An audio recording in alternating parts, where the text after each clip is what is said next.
hearts that dream on the tranquil brow of a woodland stream. Some are aglow with the bloom that cleaves to the limpid glory of newborn leaves. Some are like fields of sunlit corn made for a bride on her bridal morn.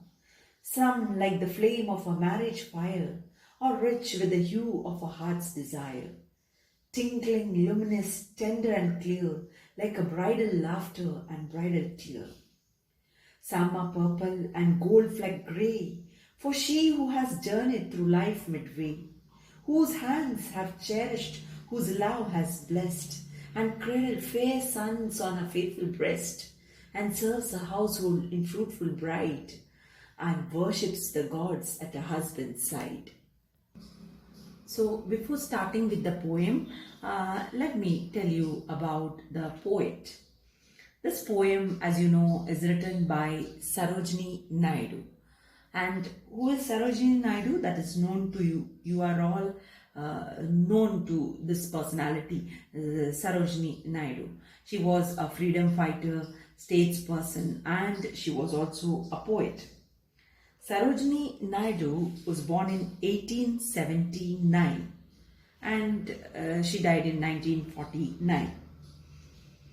Sarojini Naidu's nationalism was underscored by feminism, and from 1904 onward, her oratory drew large crowds. She was a political activist, feminist, poet, and the first Indian woman to be president of the Indian National Congress and to be appointed an Indian state governor.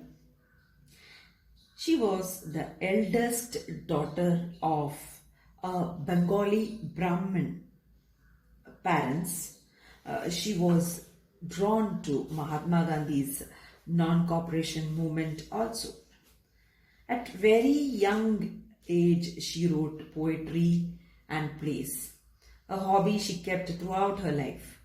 She was an important figure in India's struggle for independence. So this is general information that I have given you about Sarojini Naidu. She is known, she is known as Nightingale of India. You might have heard this many a times. Why she is called as Nightingale of India? Because of the beauty and melody of her poetry. First time you are coming across Sarojini Naidu's poetry in your class.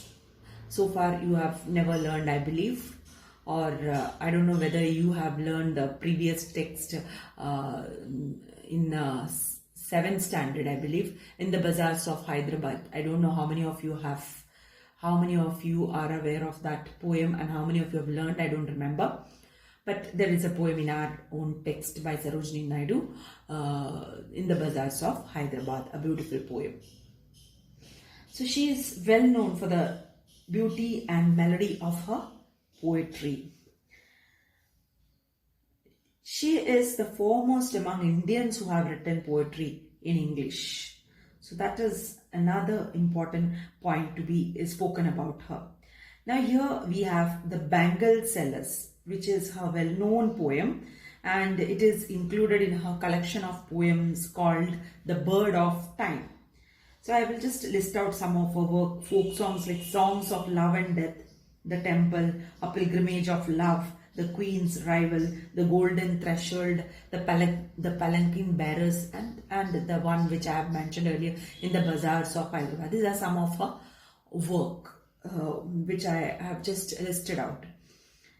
So this particular poem in the Bangle Sellers is somewhat a resemblance, you can see, a resemblance of the previous poem, that is what I have mentioned right now, that is In the Bazaars of Hyderabad.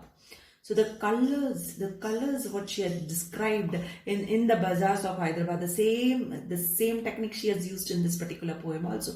This is what, as we go ahead, you will understand the poem in a better manner. To speak about this poem, The Bangle Sellers, is having very little contemporary value. This is based on a orthodox society, orthodox old-fashioned Indian society or Indian culture, you can say. This has been spoken about, right? The Bangle Sellers, it is a poem exploring. It is a poem exploring the life of Indian women, Indian culture and traditions revolving around women. So all this, what I have said, it's totally, it is having little value as per the contemporary style. So in most of her poems, Naidu writes on the theme of Indian culture and people. So that is her way of writing, her style of writing. Her poems are normally are always focused on Indian settings. So here in this poem too, you can find the same settings. This poem resembles the poem in the bazaars of Hyderabad. Then the poem revolves around bangles, which is an important ornament, you can see, for embellishment of women in Indian society. So that is what you can see, the most important fact. Women always like to wear. But to speak, frankly speaking, today modern women or the women who are born and brought up in urban society, they are less interested in wearing bangles. Okay, especially to speak glass bangles, what I have already put while I was reading the poem, I had under the screen, I had placed a picture. So you might have all noticed the picture. If you want, you can just go back to the picture and you can see it. Have a view of the picture. You can see those glass bangles. So glass bangles are normally colorful bangles. So based on these glass bangles, she has written the poem. Okay. So which was, I can't say which is, but still in some of the states in India, still this tradition, still this culture is carried on. But it was one of the important ornament for women once upon a time. To speak frankly, it is that Keralites, Malayalis in Kerala, we hardly use these glass bangles. You won't find any human being, any ladies using glass bangles. We prefer more gold bangles or some other sort of bangles, but not glass bangles.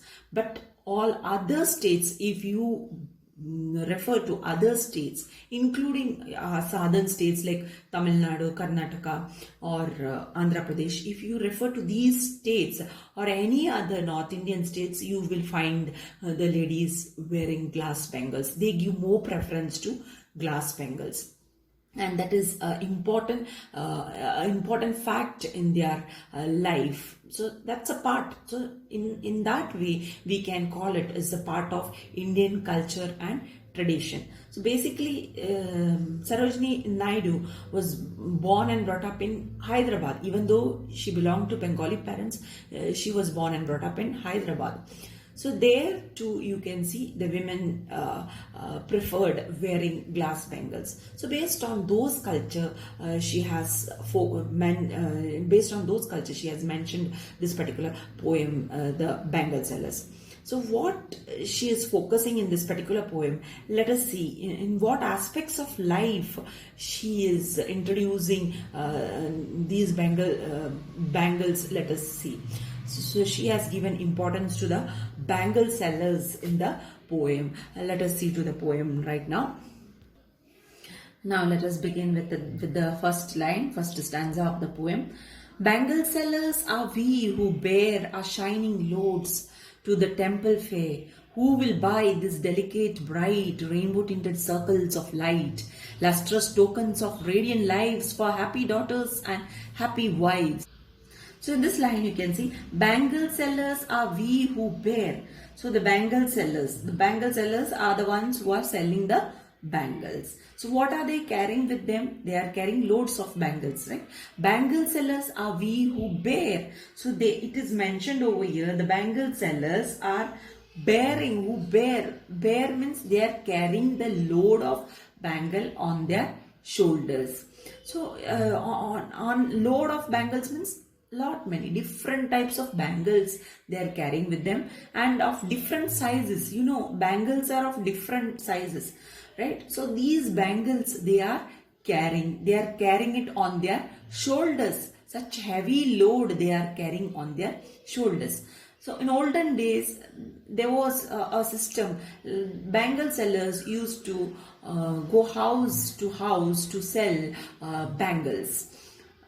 I don't know how many of you know about it, but here you don't find, as I have mentioned it earlier, in Kerala you won't find these bangle sellers. Bangle sellers are always seen in northern parts of India. That too in the olden days, not now. Now if you want to buy bangles, you just go to the hypermarket or any of the shops, wherever it is, fancy shops, wherever the bangles are available, right?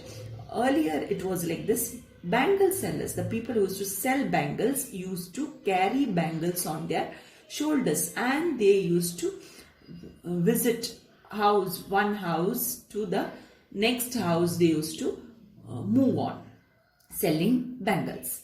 Right? So that is what is being mentioned over here. Bangle sellers are we who bear bangles. Now who's saying these lines? The bangle seller, the one who's selling bangles, the one who's going out from door to door selling bangles is saying this. Bangle sellers are we who bear our shining loads to the temple fair. Right? So what are they carrying? They are carrying bangles, are shining loads. What do you understand by this? Shining loads. Shining loads means bangles. Reference given to the bangles. Are shining loads. Shining loads is bangles. So these bangle sellers are carrying the heavy loads which are shining, those bangles which are shining to the temple fair. Where are they going? To the temple fair.